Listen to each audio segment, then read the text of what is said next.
This is the first visit to the Department of State by a Cuban foreign minister since 1958.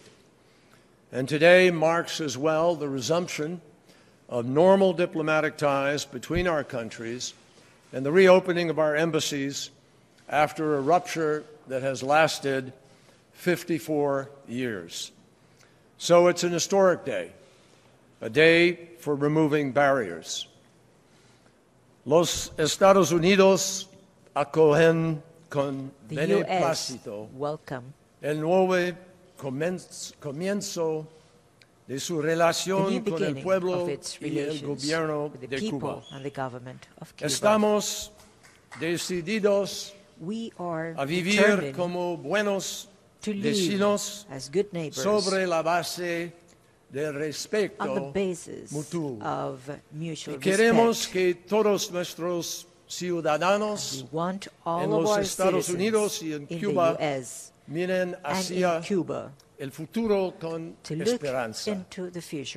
Por ello, celebramos este día, el 20 de julio, porque hoy empezamos a reparar lo que ha dañado y a abrir lo que durante desmañado tiempo ha estado cerrado.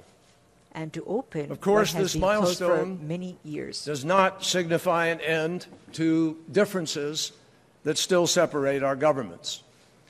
But it does reflect the reality that the Cold War ended long ago, and that the interests of both countries are better served by engagement than by estrangement, and that we have begun a process of full normalization that is sure to take time but will also benefit the people in both Cuba and the United States.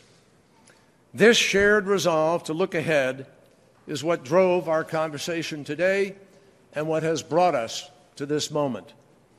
The Foreign Minister and I touched on a wide range of issues of mutual concern, including cooperation on law enforcement, counter-narcotics, telecommunications, the Internet, environmental issues, human rights, including trafficking in persons, and of course, we also discussed the opening of our embassies.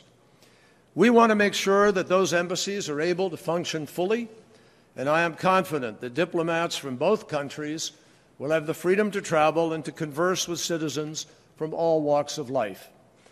To help lead that effort, I am encouraged that we have a first-rate embassy team in Cuba led by our chargé, Ambassador Jeff De Laurentiis, who is one of our finest and most experienced public servants.